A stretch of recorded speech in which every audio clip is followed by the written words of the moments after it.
You're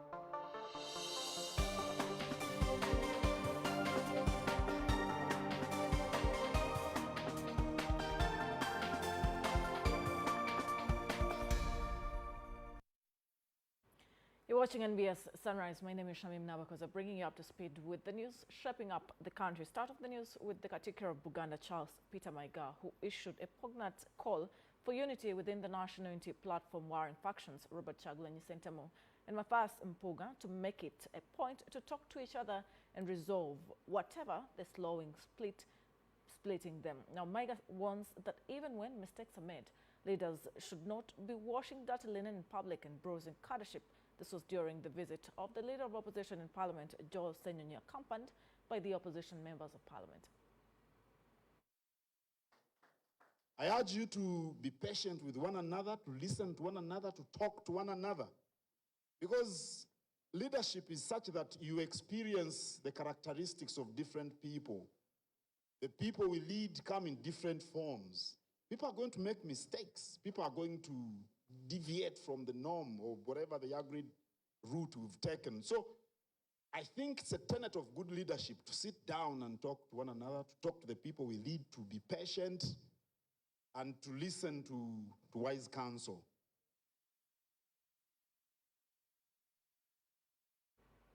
Those are words of the caretaker of Buganda, Charles Peter Maiga. Now, the blazing day trip that is threatening to tear apart Uganda's nascent but biggest opposition political party has enlisted a voice of Buganda Kingdom, with the caretaker of Charles Peter Maiga urging the leaders in the party to cease fire and listen to one another. This comes barely 48 hours when one of the protagonists, Mathias Mpuuga, after a long silence, vowed not to leave NUP, but questioned how the party is working, proposing reforms to be undertaken as soon as possible. The Leader of Opposition, Joel Ssenyonyi, in company of different legislators from his National Unity Platform party, appreciated the standpoint of the Katikiro. He has encouraged us. As leaders, he knows that we go through numerous challenges, and yes, we shall go through numerous challenges, but he has encouraged us to be firm. What, however, came out as continued poking of Mathias Mpuuga, Ssenyonyi challenged leaders to abide by principle of accountability to the electorate. What's important is that we have guiding principles that we've got to stick by. You see, even in a family, when a child makes a mistake, there's different ways of handling it. Sometimes the parents will sit the child, talk to them. As the Bible says, spare the rod and spoil the child. So the parent might say, now lie down. Give the child a few strokes of the cane to instill discipline. The legislators applauded the Katikiro's message as important. For us to accommodate one another, for us to listen to one another, and even when we disagree, there should be a mechanism of handling such disagreements. So I am in agreement with his submission. I want to thank the Katikiro of Buganda for his message, which we have taken note of, and we are going to abide accordingly. The Lop's visit comes at a time when the NUP party is at crossroads with some of its members. Previously, Mpuuga has been accused of hiding behind Buganda to cover track of alleged corruption, leaving many questions whether this visit is to mend faces or just a coincidence. Whether those things are there or not there, Lop would have visited Mengo. Why? The party he leads, or he is from, and that has helped him to become the Lop, largely has the biggest backing from Buganda. More to the stories. Political analysts reading between the lines of Mathias Mpuuga's statement say this only serves to mean that he is positioning himself as a better alternative to replace Robert Kyagulanyi Ssentamu as the party president. This as they caution that Mathias Mpuuga could be walking in the footsteps of Amama Mbabazi, who ended up returning to the party president whom he sought to replace at a time. Speaking to the media, Mathias Mpuuga outlined key reforms he wants the National Unity Platform to undergo in short term to offer a better alternative government. For political analysts, these are moves of strategizing to take over leadership from Kyagulanyi. Professor Gerald Karyeja explains that while the NUP deputy president seems to be on the rush to deflect the population from the real issue, his pursuit to topple Kyagulanyi was laid bare. He's trying to position himself that he feels dissatisfied with the leadership of Honorable Kyagulanyi, and it believes it can take over party power, and preferably even as a party president. He explains that perhaps this could have been his plan from onset, but the environment was unwarranted. Karyeja says Mpuga should be cautious not to be beaten by his own reforms. He must have been making his moves. Maybe even when he joined, he wanted initially to see how he can be at the helm of the party.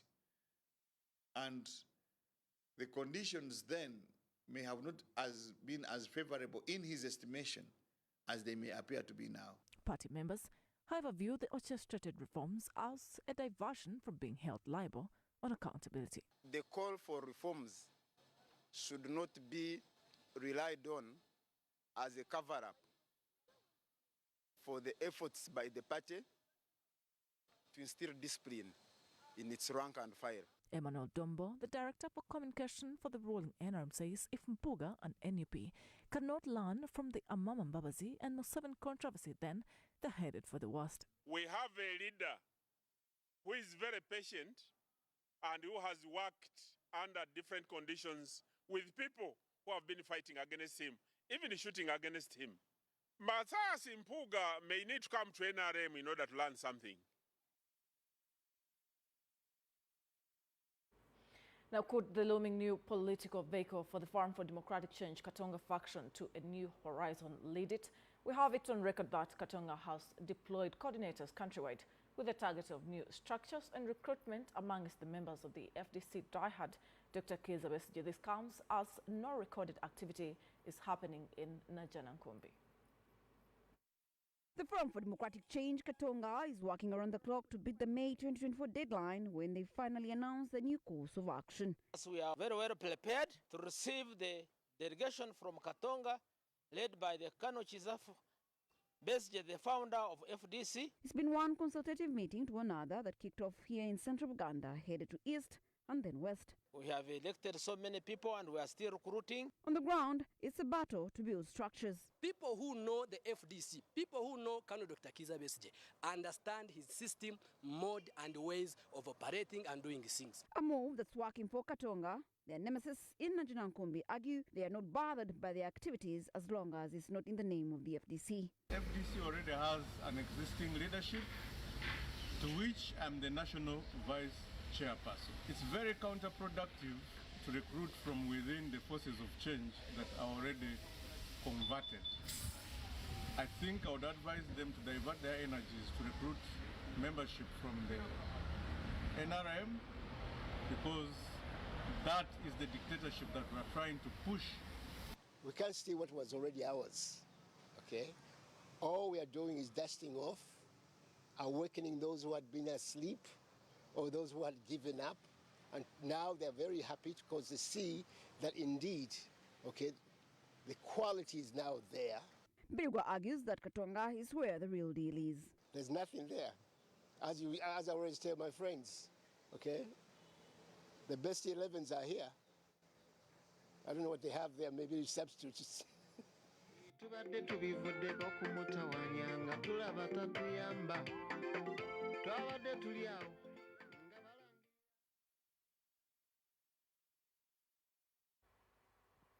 More to the stories. The Electoral Commission says it has a funding gap of 960 billion shillings in the next financial year 2024-2025, something that will affect the general activities of the elections ahead of the 2026 general elections, according to Electoral Commission officials who are appearing before the Legal and Parliamentary Committee of Parliament. Only 150 million shillings of the 1.1 trillion Ugandan shilling required to organize the 2026 elections has been provided by the Ministry of Finance. As officials from the Electoral Commission presented their budget estimates for the financial year 2024-2025 to the Legal and Parliamentary Affairs Committee, they noted that out of the 1.1 trillion shillings required to organize the next polls, only 150 billion shillings has been provided, something that will affect the electoral activities. Amounts to 1,119,465,000,000, but only 150.183 billion has been allocated as the affordable position, and this leaves a funding gap of 969 billion.282. The issues we are raising here, especially the funding gap, resources are actually made available for EC because we are the vehicle that will conduct elections in this country, and it will be appropriate for us to ensure that many of you pass through the processes that are required to be able to come back. Activities likely to be affected have statutory requirements and include the demarcation of new constituencies, organization of polling stations, compilation of registers, and voter education, among others. From next year, the election activities are starting. The people to do the elections, the demarcation of areas, it's rather getting late, and I think you people are already very busy in your constituencies. So you cannot have elections. It will be in vain if we don't have the commission facilitated. According to the budget estimates, the commission also requires funding for the recruitment of staff in 10 new cities, organizing of the anticipated by-elections, and procurement of new fleet.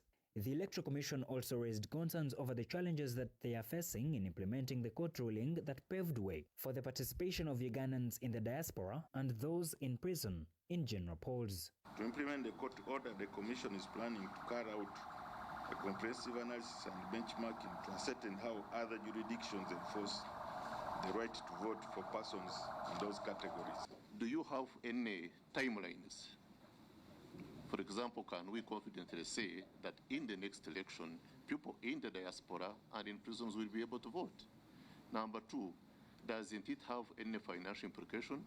And if it does, have you captured it in the budget?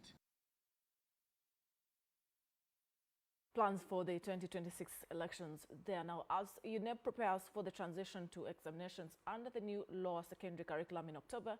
Stakeholders have expressed concerns about lack of readiness. They highlight several challenges in implementing the curriculum, which could have been detrimental impact on UCE exams, particularly for those doing the exams in the rural areas. In October this year, the inaugural cohort of candidates will undertake the Uganda Certificate of Education exams under the new lower secondary curriculum. Despite training efforts, stakeholders have highlighted challenges faced by schools in implementing the new curriculum, raising concerns about its potential impact on student performance. Top among challenges is the insufficient training provided to teachers, lack of scholastic materials, and delays in the distribution of sample papers by the Uganda Examinations Board. We started the implementation when we were not very ready, and that's why we were having hiccups. Not many teachers are trained. The scholastic materials are not readily available as and when they should be ready. And that firefighting is very bad because it puts the student, who is the intended beneficiary, into a tight corner. Teachers' unions are primarily concerned that many of the challenges disproportionately affect rural and under-resourced schools. We don't have any school that has all the teachers on government payroll. You find they are still borrowing some to part-time, even big schools. So that is a sign that we have shortages of teachers. Not that teachers have not qualified, but government has not allocated resources to recruit these teachers. And recruiting them is not enough. We need to do some bit of capacity building because we are changing the curriculum. These teachers were not groomed in the kind of discipline of this new curriculum. They need to be offered proper training, I want to stress, so that they can deliver the right content and we get the right outcome. In light of these challenges, stakeholders across the education sector have emphasized the crucial importance of addressing these gaps to facilitate a successful transition to the new curriculum and enhance overall educational outcomes for students. That report takes us to a very short commercial break. Return with a lot more stories.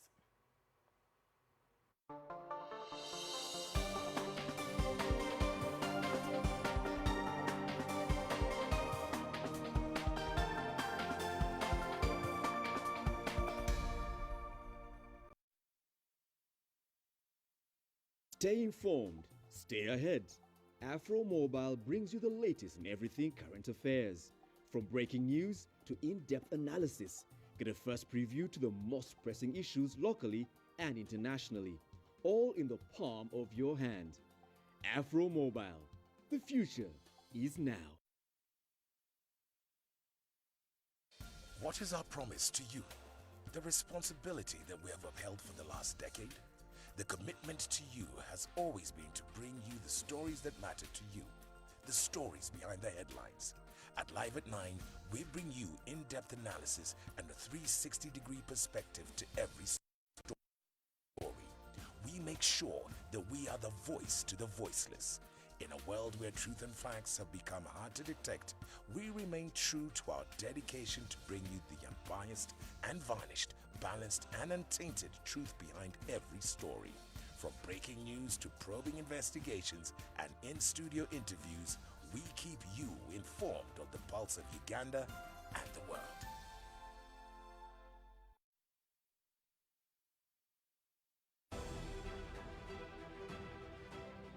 My name is Catherine Asayo and I serve as a project coordinator at Stanbic Bank Uganda. We all play a pivotal role in protecting our environment against plastic pollution. Let's reuse, recycle and reduce the use of plastics to save our planet for our children and the generations to come. Uganda is our home and we drive our growth. Tasa Obutonde. This message is brought to you by National Environment Management Authority, Kampala Capital City Authority, Vivo Energy, Airco, Pepsi, Uganda Breweries Limited, Stanbic Bank and NBS TV.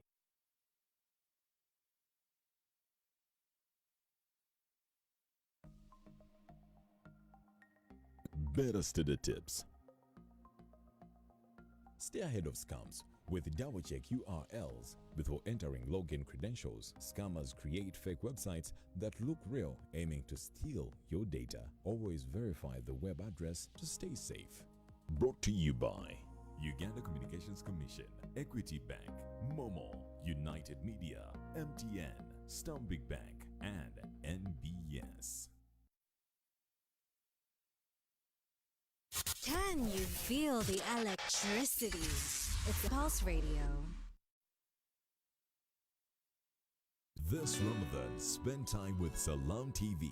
Join us for our daily Ramadan tips, reminders, Quran recitations, and health advice featuring special guests. Sibulukuka Iftar segment at 6:45 p.m. taking you up and about in major mosques. Be inspired by the live Talaweh prayers followed by live charity appeal, giving you the opportunity to get rewards with Salam charity partners. Salam TV offers you a platform to connect with your Muslim clientele through special TV campaigns, special Ramadan activations, CSR outreaches, and Iftar dinners. Make the most of your Ramadan with Salam TV. To be part of us, call on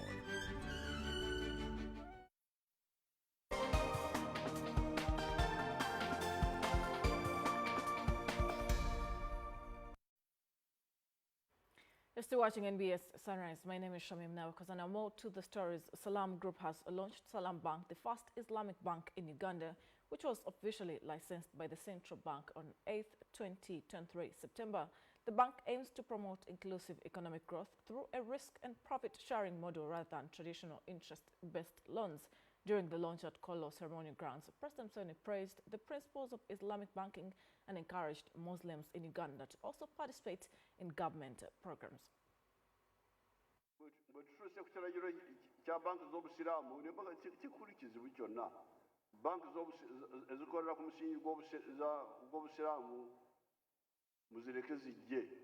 So I welcome you, Salam Bank, to Uganda. This is a big market.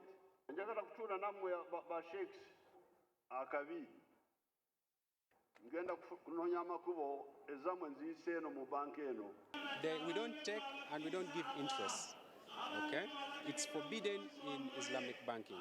We don't give you money directly and then you bring back, money with a certain amount. No. Ours is commodity driven.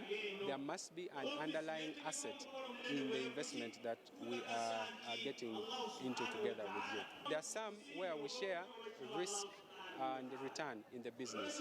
When you come to discuss with us, we sit down, evaluate your business, we evaluate the performance of your business, and then we agree on a profit-sharing ratio from the onset, such that when the business makes the money, we then share profits in that pre-agreed ratio. Will be setting pace in the country. Now, following concerns over the appalling state of Mbara Ishaka-Bushenyi Highway, the Uganda National Roads Authority says they're financially constrained to do comprehensive repair, contrasting narratives about development and political stability under each party's leadership. Road users along the Mbarara-Ishaka-Bushenyi Highway, which connects between Uganda and Congo, have decried the high number of accidents and mechanical problems arising from the deteriorating state of the road. We have stretches that are totally worn out. Even if you wanted to patch up, there is nothing much that you can patch up, apart from if you're going to remove the whole tarmac and replace. However, the Uganda National Roads Authority has revealed that for now, only patching and minor repairs can be carried out on the highway due to funding constraints. And he has started working from Rwentuha towards Kabohe to cover that section. It is after that point he will be able to proceed to Ishaka-Bushenyi, the other side. Definitely being ripped off. Also in the news, as the NRM and FDC currently battle to reclaim political dominance in Rukunjiri, NRM leaders argue that internal divisions within the FDC party hinder its ability to garner support against the NRM, which has gained significant. If you compare now the few years you have been, NRM has regained the district and those years which are there. A lot of things. Rukungiri-Kanung Road is there. And that's a lot of money. That's an achievement. On the other hand, the FDC leaders, including Regional Chairman Katembea Stanley, refute these claims and assert that the Rukunjiri district prospered under their leadership, insisting that the FDC remains confident in its ability to challenge the NRM in upcoming elections. If you go to your schools, are they working very well? I request you kindly, Rukunjiri people, go back and join FDC so that the government can support you once again. The political season quite on. The State Minister for Investments and Privatization, Evelyn Anite, has launched the construction of the 11th Industrial Park in Toro, estimated at $150 million. The Toro-oriented industrial and business park will be managed by 7 investors, and this will host over 10 factories producing a wide range of products ranging from radios and other electronic instruments. The State Minister for Investment and Privatization, Evelyn Anite, oversaw the groundbreaking ceremony for the construction to produce radios and electronic instruments. Among others, upon completion, will create over 7,000 local jobs. 7 indirect jobs from the farmers, from the transporters, from the traders. All those are jobs that are going to benefit our people here, but also the people of Uganda. It's a humble request that you protect our investors who are now here with us, because they will always be here. Please cooperate with them. When construction begins, we have zoned the countries into 18 zones. And in every zone, we must have an industrial park. The minister also warned the investors against bribery, which could force them out of business. Don't give any bribe to anyone here. Not to me, not to the LC5, not to the LC1, not to LC2. Give them jobs. Isn't it? Because if he gives you 30,000, 1 million, 2 million, you'll eat the money and your children will be jobless. But if he gives you an opportunity to work, isn't that better? So that you work with your own hands and make your own money.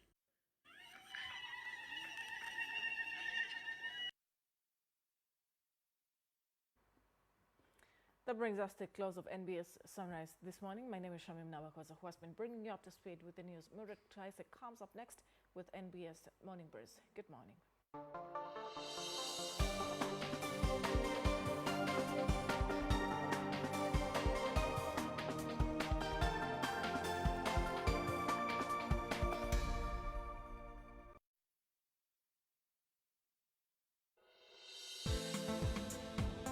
Program lineup brought to you by Wesotinge. Use the Momo app or dial *165*5# for all quick loans. Choose from the different loan options from our partners and get one that works for you. Together, we're unstoppable.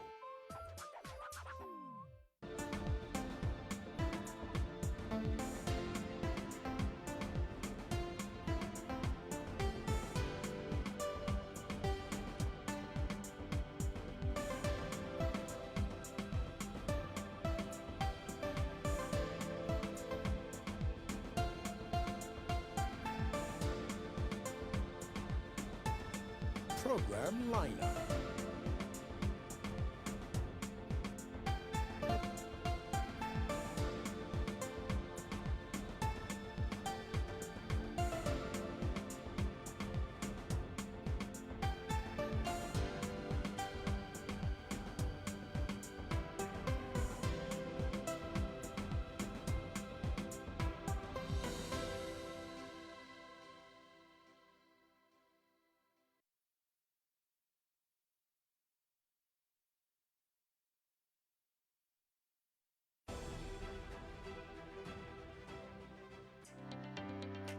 They bring the plastic bags here at our recycling center.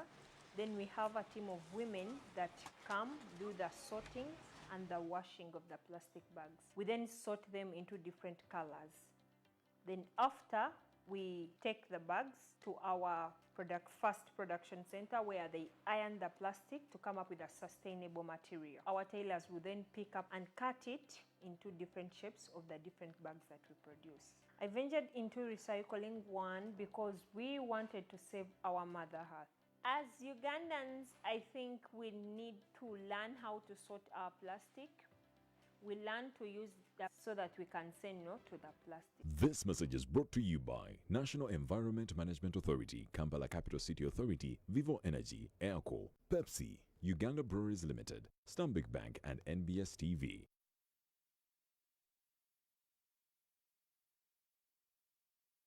Step into the world of cinema with Afromobile's new movie section.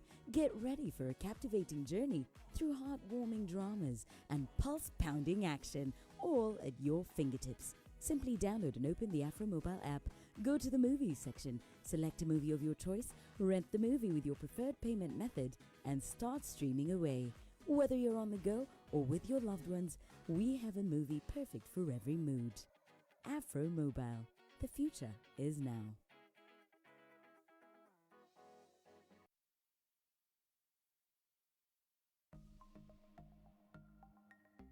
Better study tips.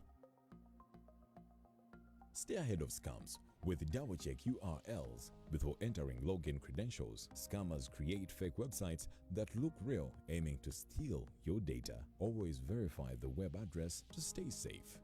Brought to you by Uganda Communications Commission, Equity Bank, Momo, United Media, MTN, Stanbic Bank, and NBS.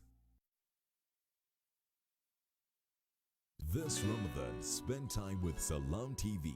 Join us for our daily Ramadan tips, reminders, Quran recitations, and health advice featuring special guests. Sibulukuka Iftar segment at 6:45 p.m. taking you up and about in major mosques. Be inspired by the live Tarawih prayers followed by live charity appeal, giving you the opportunity to get rewards with Salam charity partners. Salam TV offers you a platform to connect with your Muslim clientele through special TV campaigns, special Ramadan activations, CSR outreaches, and Iftar dinners. Make the most of your Ramadan with Salam TV. To be part of us, call on